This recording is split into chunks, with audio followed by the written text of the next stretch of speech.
একসময় দরজার বাইরে থেকে কে যেন সালাম দিলেন। নবী সালামের উত্তর দিয়ে বুঝতে পারলেন এটি ওমরের কণ্ঠ। সে আশেপাশে তাকিয়ে দেখে কোনো বিবি নেই। ওমরকে নবীর বিবিরাও ভয় পেতেন, কারণ ওনার বিচার সবার জন্য সমান। ওনার কাছে সবাই সমান, সবার জন্য সমান বিধান। মদ পান করার অপরাধে নিজের কলিজার টুকরো সন্তানকে 80টা বেত মেরেছে। এক রাত পেটাতে পেটাতে আহত করেছে, আর এক রাত পেটাতে পেটাতে দুনিয়া থেকেই শেষ করে দিয়েছে। একদিন ওমর রাদিয়াল্লাহু তাআলা আনহু ছেলের মুখে গন্ধ পেয়ে ছেলেকে জিজ্ঞাসা করলেন, তুমি কি মদ খেয়েছ? ছেলে বলে, না বাবা, আমি নবীজ খেয়েছি।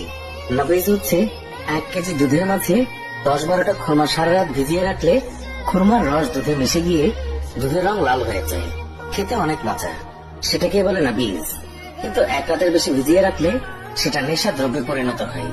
উমর রাদিয়াল্লাহু তাআলা আনহুর ছেলে 4 রাত ভিজিয়ে রেখে তারই স্বাদ নেওয়ার জন্য খেয়েছিল। ছেলের মুখে গন্ধ পেয়ে তাকে মসজিদে নিয়ে যায়। তখন জোহরের নামাজ হয়। উমর তার ছেলেকে মসজিদে নবীর পিলারে বাঁধে। ইমাম সাহেব নামাজের সালাম ফেরানোর পর উমর রাদিয়াল্লাহু তাআলা আনহু বলেন, নামাজের পর সবাই থাকবেন, গুরুদণ্ড আছে। নামাজের পর হাজার হাজার মানুষ অবাক হয়ে দেখলেন হযরত ওমরের ছেলে পিলারে বাঁধা। অনেকেই ভাবলো হয়তো একটু রাগ ধমক দেখিয়ে তিনি ছেড়ে দেবেন। অনেকে বললেন 40টা বেত প্রহার করবেন। এক একজনের এক এক মন্তব্য। আবার কেউ বললেন ওমরের মন অনেক কঠোর, সে পুরো শাস্তিই দেবে। এইভাবেই কানাঘুষা চলতেই থাকে।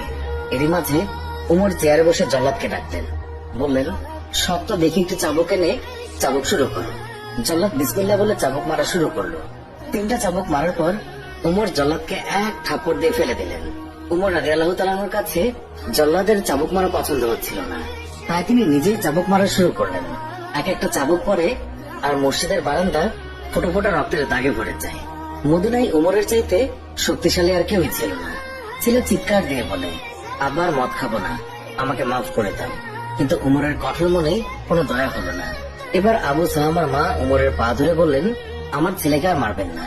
30টা বাড়ি মারা হয়েছে, বাকি 50টা বাড়ির জন্য আমি এক একটা বাড়ির জন্য একটা করে উট আল্লাহর রাস্তায় সাদগা করব। কিন্তু উমরের মনে দয়ামায়া হয় না। 40টা বাড়ির পর ছেলে জ্ঞান হারালো। 50টা মারার পর আবু সাহামা দুনিয়াতে আর কি। সবাই তখন নিস্তব্ধ হয়ে গেল। উমর রাদিয়াল্লাহু তাআলা আনহু রাগে গড়গড় করতে করতে বললেন, গোসল দে, জানাজা দে, কবর দে। কবর দেওয়ার পর 51 থেকে আবার কবরের উপর বাড়ি মারা শুরু করলো। এইভাবে 80টা বাড়ি শেষ করলো। শেষ করে আল্লাহকে বললেন, হে আল্লাহ, আমার ছেলে হওয়ার কারণে আমি বিচারে কোনো ছাড় দেইনি, একটা চাবুকের বাড়িও কম দেইনি। কিয়ামতের দিন তুমি আমাকে জালিমদের কাতারে দাঁড় করাতে পারবে না। আমিন।